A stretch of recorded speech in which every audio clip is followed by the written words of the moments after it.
Gaspar Melchor de Jovellanos nació en Gijón, Asturias, el 5 de enero de 1744 y murió el 28 de noviembre de 1811 en Puerto de Vega.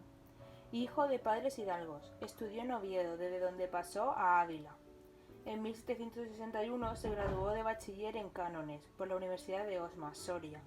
Ya en 1763 se licenció en cánones por la Universidad de Ávila y en 1764 ingresó en el Colegio Mayor de San Ildefonso, de Alcalá de Henares. En este colegio permaneció durante un año y se graduó de bachiller en cánones por la Universidad de Alcalá. Terminados sus estudios, en 1768 fue nombrado alcalde del crimen de la Real Audiencia de Sevilla, desde donde es ascendido a la plaza de oidor en 1774. En 1778 el rey le nombra alcalde de casa y corte y se traslada a Madrid. En 1780 es nombrado consejero de las órdenes militares.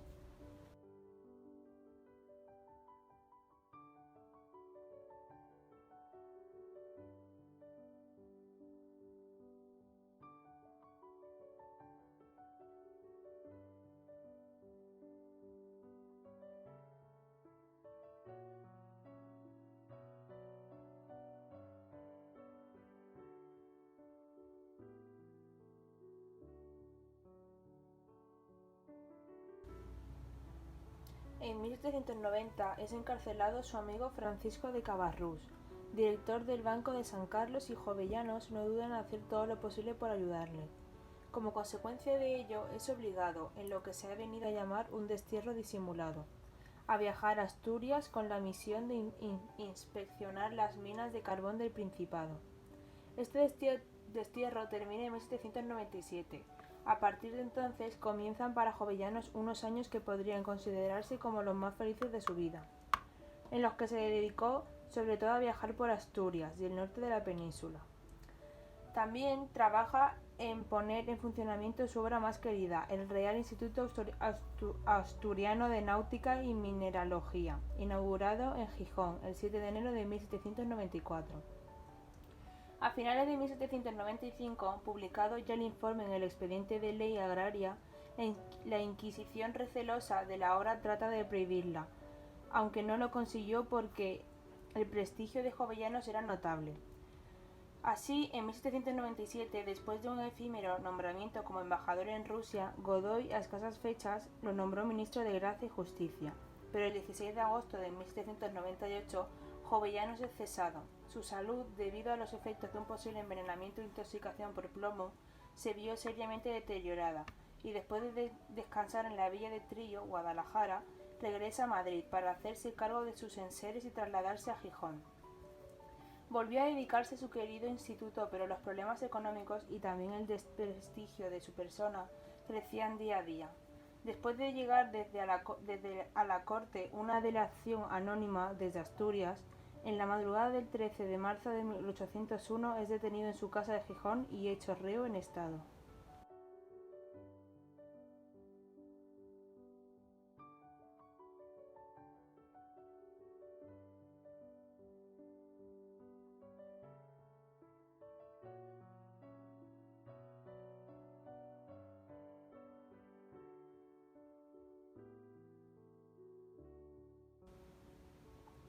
Conducido a la isla de Mallorca, permaneció privado de toda libertad, primero en la Cartuja de Valdemosa durante un año, para después trasladarlo al castillo de Bellver, Palma de Mallorca, hasta 1808.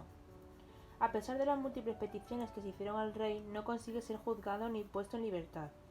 Son unos años en los que Jovellanos demostró su entereza. En cuanto obtuvo el oportuno permiso, lejos de abandonar su actividad, pudo dedicar tiempo a leer y escribir. En Valdemosa inició el Tratado Teórico Práctico de Enseñanza. Se especializó en la historia de Mallorca y escribió las Memorias Histórico-Artísticas de Arquitectura, que contiene una evocadora y prerromántica descripción del castillo de Bellver. Siguió escribiendo poesía e infinidades de cartas, que conseguía enviar burlando a vigilantes y censores. Con el motín Aranjuez asciende al Fernando VII y Jovellanos queda en libertad. Liberado Gijón de los franceses, decide emprender viaje hacia Asturias y entra de nuevo en su ciudad natal el 7 de agosto de 1811. pero nuevamente es invadida la ciudad por las tropas de Napoleón y debe volver a abandonarla precipitadamente vía marítima en el mes de noviembre. Con un mar Cantábrico embravecido, el bergantín en el que viajaba junto con otros pasajeros arribó al pueblo asturiano de Puerto de Vega, donde ya muy enfermo falleció el 28 de noviembre de 1811 a los 68 años de edad.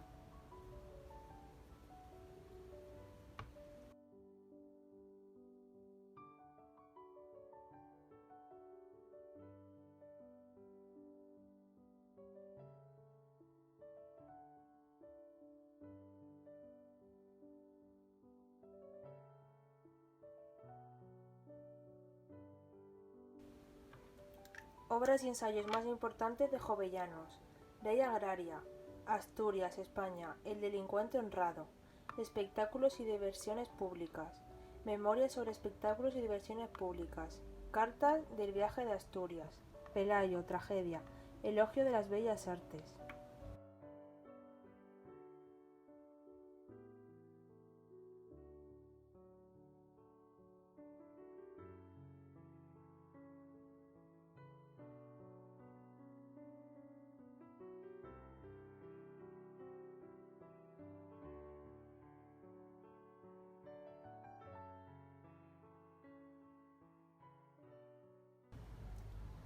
Memorias sobre espectáculo y diversiones públicas, toros.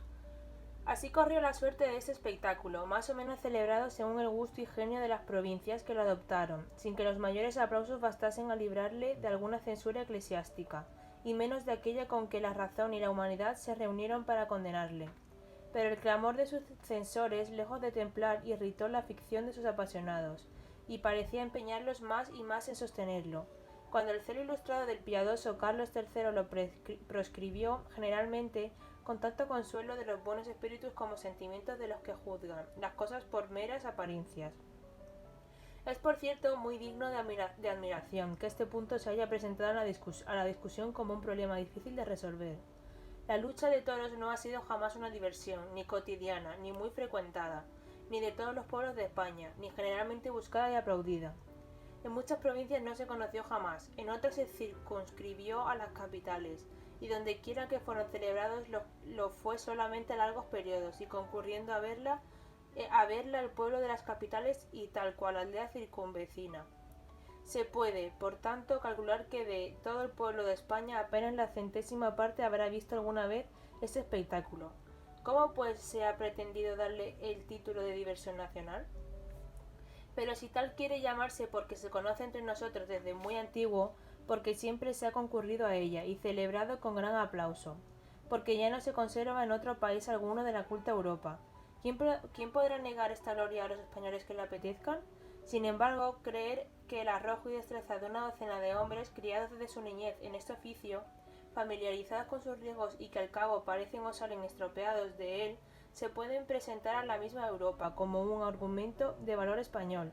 Es un absurdo. Y sostener que en la proscripción de estas fiestas, que por otra parte puede producir grandes bienes políticos, existe el riesgo de que la nación sufra alguna pérdida real, ni en el orden moral ni en el civil, es ciertamente una ilusión, un delirio de la preocupación. Es pues claro que el gobierno ha prohibido justamente este espectáculo y que, cuando acabe de perfeccionar tan saludable designio, aboliendo las excepciones que aún se toleran, será muy acreedor a la estimación y a los elogios de los buenos y sensatos patricios. El contexto del texto.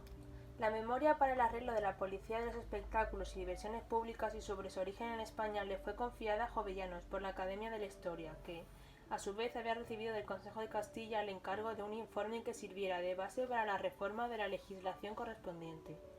Tras una primera versión de 1790, Jovellanos presentó la obra definitiva en 1796. El texto elegido pertenece a la primera parte, dedicada al estudio del origen y desarrollo de las diversiones públicas en España. Comentario.